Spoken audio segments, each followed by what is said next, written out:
Hindi online classes में बच्चों आपका स्वागत है। मैं विजयलक्ष्मी राठौड़, विषय हिंदी के अंदर कक्षा 6 में।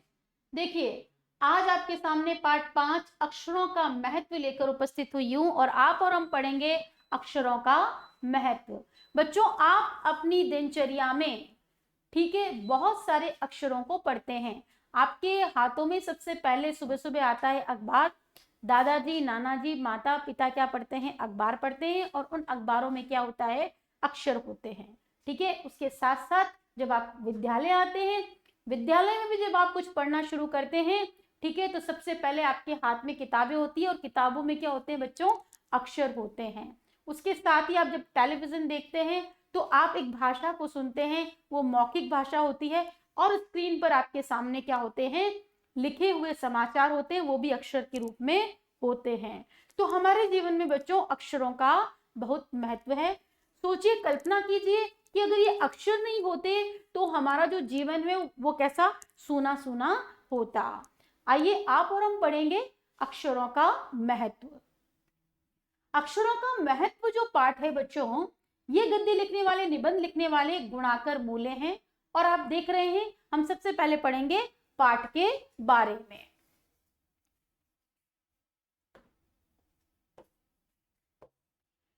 सभी तरह की पुस्तकें अक्षरों से बनी हैं।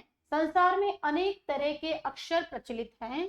संसार में करोड़ों पुस्तकें छप गई है और अब भी हजारों रोज छपती है। प्रतिदिन हजारों अखबार छापे जाते हैं। इसमें अक्षरों का ही प्रयोग होता है। आपने अखबार देखे हैं ना बच्चों? और आप देखोगे कि उसके हर एक समाचार में है क्या? अक्षर ही तो है। प्राचीन काल में आदमी का जन्म हुआ तो उसने पशु पक्षियों के चित्र बनाकर अपने भाव व्यक्त किए। जब उसके पास मौखिक भाषा नहीं थी, लिखित भाषा नहीं थी, तो सबसे पहले अभिव्यक्ति किसके रूप में हुई बच्चों? आदमी ने कैसे किया? पशु और पक्षियों के चित्र बनाए और इस प्रकार अनेक भाव संकेत प्रकाश में आए। और फिर देखा गया कि इस चित्र के पीछे इस आदमी का भाव क्या है, वो कहना क्या चाहता है, इसका क्या संकेत अर्थ है। उन भाव संकेतों से अक्षरों का विकास हुआ और अक्षरों की लिपियां बनी। ठीक है, पहले तो अक्षर बना, फिर अक्षर का क्या हुआ? एक रूप, एक चिन्ह बना और उससे फिर क्या हुआ बच्चों? लिपि विकसित हुई। अक्षरों की खोज मनुष्य की सबसे बड़ी खोज है। अक्षरों एवं लिपियों की खोज के बाद ही मानव जाति का तेजी से विकास हुआ। अतः हमें अक्षरों के इतिहास की कहानी बच्चों मालूम होनी चाहिए। अब सोचिए, यदि अक्षर नहीं होते तो आज हमारे पास क्या पुस्तकें होती? क्या हम इस तरह से जो पढ़ रहे हैं, क्या पढ़ सकते थे? नहीं पढ़ सकते थे। और निश्चित रूप से हमें अगर अक्षर नहीं होते तो हमारी जिंदगी इतनी दिलचस्प नहीं होती और एक कह सकते हैं बड़ी ही बोरियत भरी जिंदगी होती। गद्यांश के शब्दार्थ और अर्थ ग्रहण से संबंधित प्रश्नोत्तर बात करेंगे। अक्षरों की कहानी, यह पुस्तक अक्षरों से बनी है। सारी पुस्तकें अक्षरों से बनी हैं। तरह तरह की पुस्तकें, तरह तरह के अक्षर। दुनिया में अब तक करोड़ों पुस्तकें छप चुकी है। हजारों पुस्तकें रोज छपती भी है। तरह तरह के अक्षरों में हजारों की तादाद में रोज ही समाचार पत्र छपते रहते हैं। बच्चों, आपके घर में तो एक या दो समाचार पत्र आते होंगे लेकिन निश्चित रूप से हम देखते हैं कि ये समाचार पत्र अलग अलग नामों से, अलग अलग भाषाओं में हजारों की तादाद में रोज छपते हैं। इन सब के मूल में है अक्षर। और गौर किया जाए तो इन सब में जो कुछ भी छपा है, चाहे वो पुस्तकें हो, चाहे वो अखबार हो, इन अखबार में है क्या? सारा कुछ जो है वो किस पर बेस्ड है? ये अक्षरों पर। हम कल्पना भी नहीं कर सकते कि यदि आदमी अक्षरों को न जानता तो आज इस दुनिया का क्या हाल होता। देखिए, अक्षरों को यदि व्यक्ति नहीं समझता तो दुनिया का क्या हाल होता। कोई कह सकता है कि हम अक्षरों को अनादिकाल से जानते हैं। अक्षरों का ज्ञान हमें किसी ईश्वर से मिला है। देखिए यहाँ कितनी अच्छी बात कही गई है कि लोग समझते होंगे कि ये जो ईश्वर ने हमें क्या कर दिया है कि अक्षर का ज्ञान कराया है, तो उसके विषय में लेखक का क्या मत है, इसको पढ़ेंगे आगे। कि पुराने जमाने के लोग सचमुच ही सोचते थे कि अक्षरों की खोज ईश्वर ने की है, पर आज हम जानते हैं कि अक्षरों की खोज किसी ईश्वर ने नहीं की है, बल्कि किसने की है? स्वयं आदमी ने की है। ठीक है, अब तो हम यह भी जानते हैं कि किन अक्षरों की खोज किस देश में किस समय में हुई। मनुष्य ने अपने दिमाग से इतने शोध किए बच्चों, इतने खोज की है कि अब तो उसने ये भी पता लगा लिया है कि कौन सा अक्षर कौन सी भाषा से किस देश में किस समय प्रचलन में आया। आप देख रहे हैं यहां ये जो व्यक्ति आपको दिखाई दे रहा है, ये देखो कुछ चिन्ह बना रहा है किस पर? शिलाओं पर। और ये देखो ये चिन्ह है, यहाँ व्यक्ति के हाथ में किसी तरह का कुछ क्या दे रखा है? वह शायद शिकार कर रहा है। देखो शिकार का दृश्य, मध्य भारत।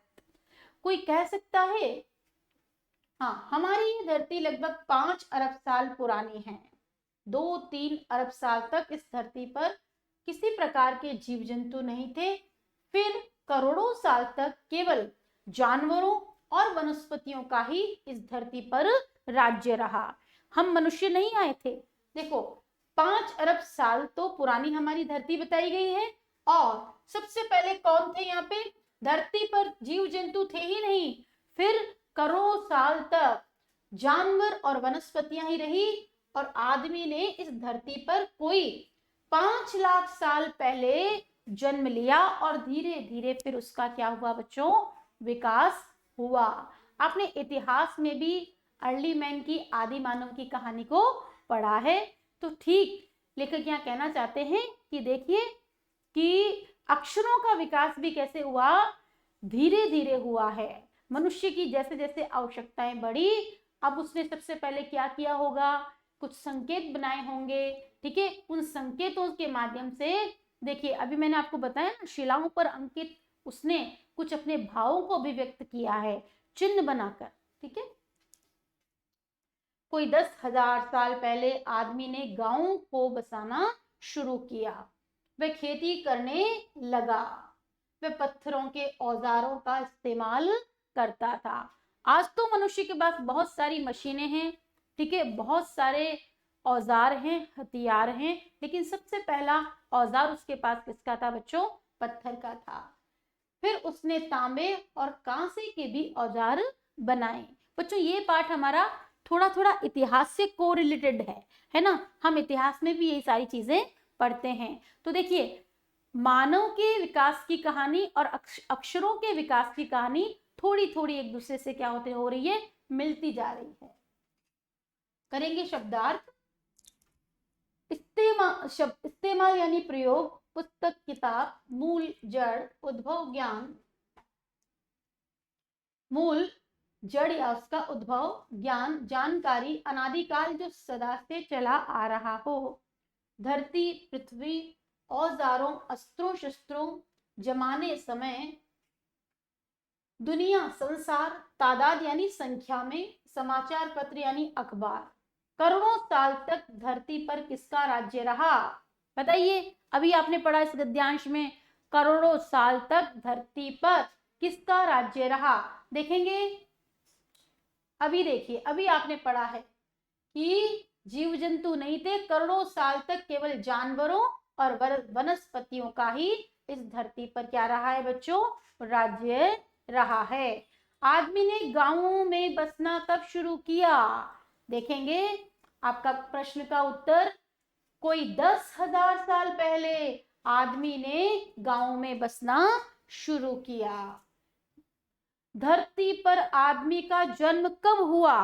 देखते हैं हमें क्या अपने तथ्यात्मक बातों में बताया गया है कि यहां पर बताया है कि हमारी ये धरती लगभग 5 अरब साल पुरानी है, लेकिन मनुष्य ने कब धरती पर रहना शुरू किया है? हम देखेंगे कि 5 लाख साल पहले जन्म लिया है, और फिर उसका धीरे धीरे विकास हुआ है। प्रागैतिहासिक मानव ने सबसे पहले चित्रों के जरिए अपने भाव व्यक्त किए। पहले पशुओं, जैसे पशुओं, पक्षियों, आदमियों आदि के चित्र। इन चित्र संकेतों से बाद में भाव संकेत अस्तित्व में आए, जैसे एक छोटे वृत्त के चहुं और किरणों की द्योतक रेखाएं खींचने पर सूर्य का चित्र बन जाता है।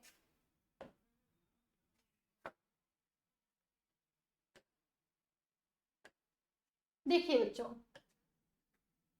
एक वृत्त खींचा और वृत्त के आसपास जब मैंने इस तरह की लाइन बनाई, तब आपने एज्यूम किया और आपने बोला मैम ये तो क्या है, सूर्य है, और ये सूर्य का प्रकाश, ये उसकी किरणें हैं, है ना। जैसे छोटे वृत्त के चहुं और किरणें की द्योतक रेखाएं, द्योतक यानी जो सामने दिखाई दे रही है, खींचने पर वह सूर्य का चित्र बन जाता है। बाद में यही चित्र ताप या धूप का द्योतक बन गया और इस तरह अनेक भाव संकेत अस्तित्व में आए। तो लेखक यहाँ क्या कहना चाहते हैं कि प्राक ऐतिहासिक मानव, जब मानव विकास कर रहा था अपने प्रारंभिक काल में, तो सबसे पहले क्या हुआ बच्चों, चित्र आए। चित्र के माध्यम से उसने क्या किया, अपने भाव को व्यक्त किया। और सबसे पहले देखो, पशुओं, पक्षियों, आदमियों आदि के चित्र उसने बनाना शुरू किया और इन चित्र के संकेतों में कहीं ना कहीं उसके क्या होते थे, भाव आए। ठीक है। और हमने भी एक एग्जाम्पल के तौर पे देखा कि जैसे हम एक क्या बनाते हैं, सर्किल बनाते, गोला बनाते और उसके आसपास क्या करते हैं, रेखाएं खींच देते हैं, तो उसका एक अनुमान हमने क्या कर दिया, चित्र बनाते थे बच्चा कह देता है कि ये क्या है, सूर्य है या सूरज है।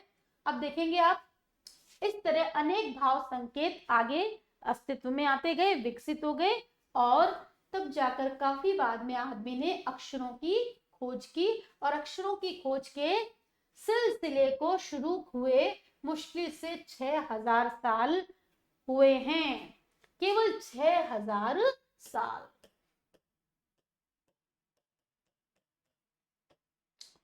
चहुं और चारों ओर प्रागैतिहासिक इतिहास में वर्णित काल के पूर्व का मानव। देखिए, कालों को भी बांट दिया गया है इतिहास में, तो जो प्रागैतिहासिक है उसका अर्थ ये बच्चों कि इतिहास में जो कुछ वर्णित हुआ है उसके भी पूर्व का मानव, अर्ली मैन जिसे आप कहते हैं, द्योतक यानी सूचक या प्रतीक, सिलसिला, क्रम, मानव, मनुष्य, वृत्त कहते हैं घेरे को, गोले को। प्रागैतिहासिक मानव ने अक्षरों की खोज में क्या योगदान दिया? बच्चों उसका उत्तर हम देखेंगे कि प्रागैतिहासिक मानव ने सबसे पहले चित्र बनाना शुरू किया और उन चित्रों में क्या था, उसके कुछ संकेत थे और उन संकेतों से भाव बने और फिर धीरे धीरे अक्षरों का विकास, अक्षरों के विकास की यात्रा इन चित्रों से ही उसने क्या की है, प्रारंभ की है। छोटे वृत्त के चारों ओर खींची रेखाओं के माध्यम से मनुष्य किसका चित्र बनाता है? अभी हमने देखो बात की थी कि एक छोटे वृत्त के चारों ओर किरणों की द्योतक रेखाओं पर वह सूर्य का चित्र माना जाता है ना। ये देखिए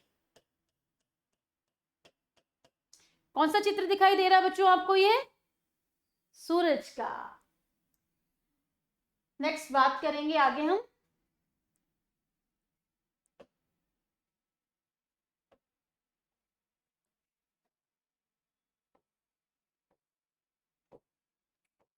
अक्षरों की खोज के साथ एक नए युग की शुरुआत हुई। आदमी अपने विचार और अपने हिसाब किताब को लिखकर याद रखने लगा।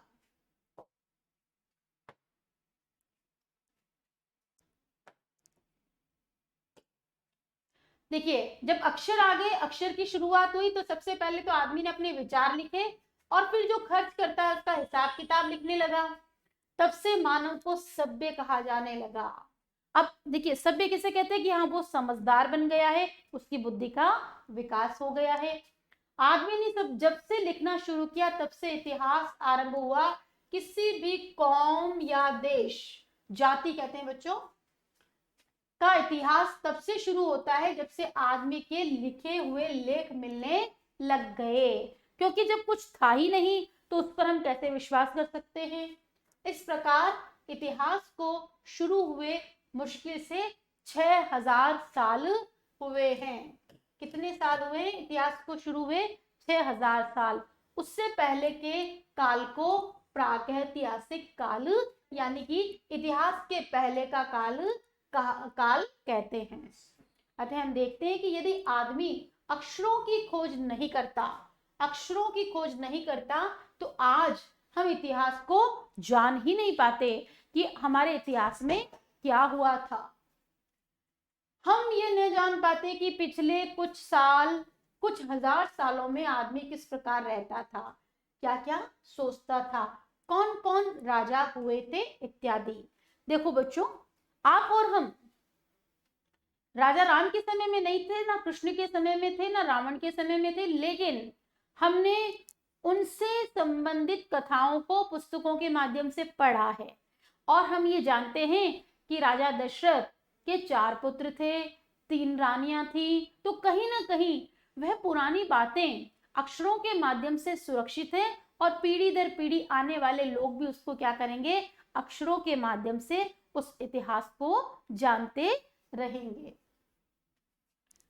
देख रहे हैं आप, ये कुछ चित्र हैं।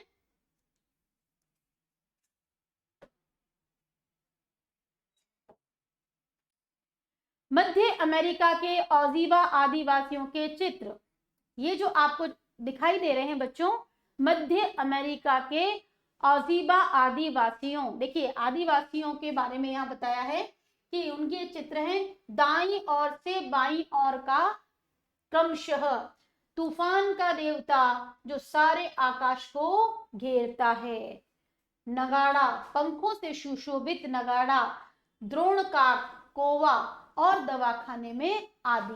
तो यहाँ जो आपको बच्चों चित्र दिखाई दे रहा है, और देखिए दाईं से बाईं ओर का क्रम, देखिए ये आपका दायां हाथ है और ये आपका बायां, बायां उल्टे को कहते हैं, इसका क्रम रखना है। और उसके साथ ही यहाँ पर जो चित्र दिया है, तूफान का देवता जो आकाश को घेरता है, नगाड़ा है, पंख से सुशोभित नगाड़ा है, और द्रोण का कौवा और दवाखाने में आदमी। यहाँ इस आपके चित्रों में यही सुशोभित, यही दिया गया है। देखेंगे आगे शुरुआत, शब्दार्थ देखेंगे। शुरुआत यानी आरंभ, कौम यानी बच्चों होती है जाति। नए युग की शुरुआत कब मानी जाती है? नए युग की शुरुआत कहां से मानी गई है बच्चों? कि जैसे ही अक्षरों की शुरुआत हुई है वहां से नए युग की शुरुआत मानी गई है। इतिहास का आरंभ कब से माना जाता है? 6000 वर्षों के लगभग क्या माना गया है? इतिहास का आरंभ माना गया है। इतिहास के पहले के काल को क्या कहा गया है? अभी हमने पढ़ा कि इतिहास के पहले के काल को बच्चों, इतिहास के पहले के काल को क्या कहा गया है?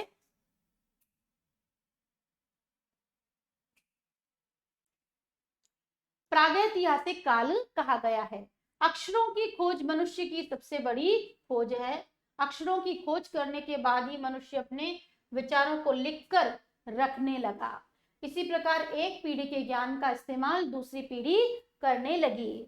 बच्चों आप जो अभी कर रहे हैं, सुंदर चित्र बना रहे हैं, सुंदर जो भी काम कर रहे हैं, जो कविता लिख रहे हैं, जो कहानी लिख रहे हैं, निश्चित रूप से आने वाली पीढ़ी उसको पढ़ेगी तो कहीं ना कहीं अक्षरों ने क्या कर दिया, आपके ज्ञान को, आपकी कला को पुस्तकों के माध्यम से सुरक्षित कर दिया है। अक्षरों की खोज करने के बाद पिछले 6000 सालों में मानव जाति का तेजी से विकास हुआ है।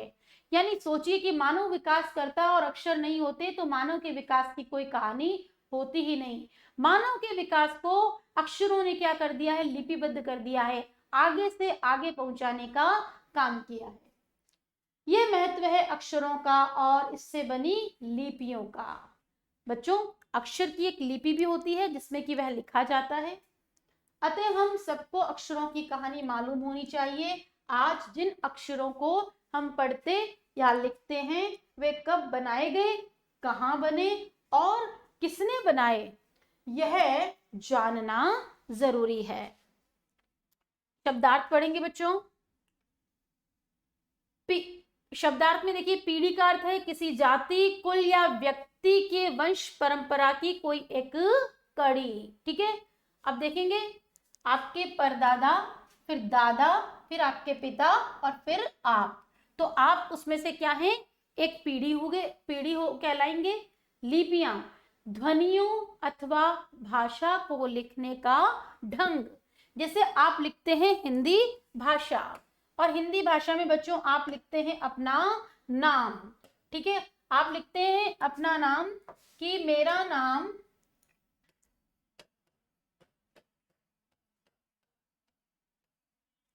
लक्की है। ठीक है, अब आपने बोला था मेरा नाम लक्की है। अब आपने जो बोला है उसको लिखा किसके माध्यम से बच्चों, लिपि के माध्यम से। तो आप जो लिख रहे हैं ये वर्ण जो लिखे जा रहे हैं और जिस माध्यम से लिखे जा रहे हैं, यानी इसका जो प्रारूप है, ये म, ये र, ये न, ठीक है, ये म, इस तरह से ये सब क्या है, इस हिंदी भाषा की लिपि। ठीक है, इस ये लिपि ना हो तो हम इन वर्णों को, इन अक्षरों को लिख ही नहीं सकते। ध्वनियों अथवा भाषाओं को लिखने का ढंग, खोज कहते हैं बच्चों आविष्कार को।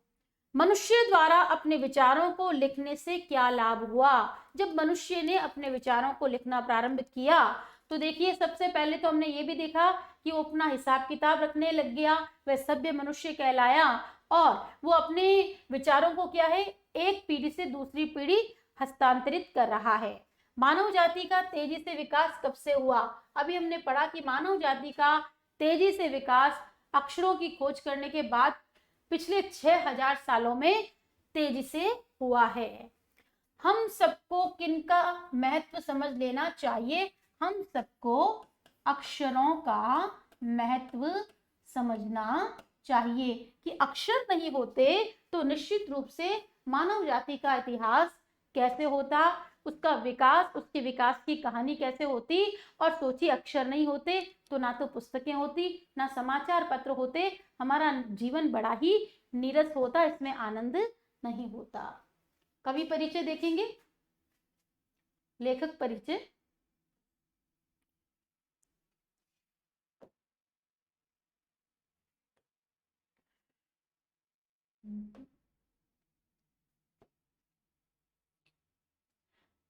गुणाकर मूले का जन्म महाराष्ट्र के अमरावती जिले के सिंधु बुजुर्ग गांव में 3 जनवरी 1935 को हुआ। मराठी मूल के होने के पश्चात भी इन्होंने इलाहाबाद विश्वविद्यालय में गणित में एमए किया और लेखन हेतु हिंदी व अंग्रेजी भाषाओं को माध्यम बनाया। गुणाकर मूले हिंदी और अंग्रेजी में विज्ञान लेखन को लोकप्रिय बनाने वाले जाने माने लेखक हैं। देखिए, गणित में एमए है, उसके बावजूद भी अंग्रेजी भाषा, हिंदी भाषा का तो ज्ञान है ही है, उसके साथ हिंदी और अंग्रेजी में विज्ञान लेखन को लोकप्रिय बनाने में जुटे हैं।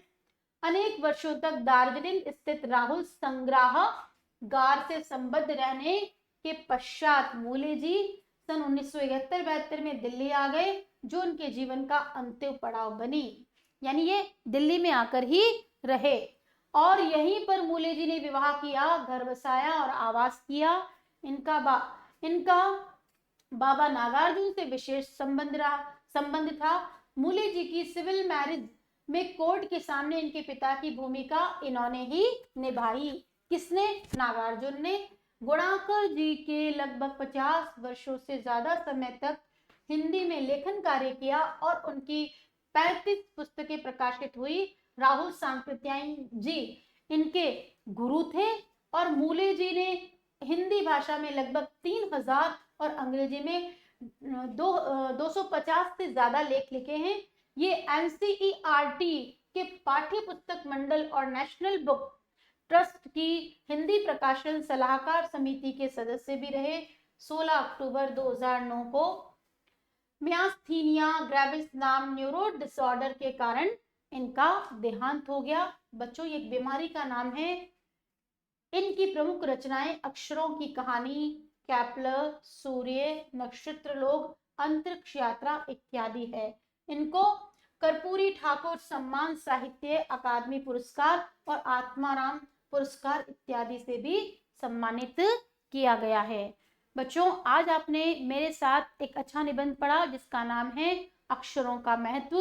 हम अपनी नेक्स्ट क्लास में इसके प्रश्नोत्तर करेंगे। तब तक के लिए धन्यवाद।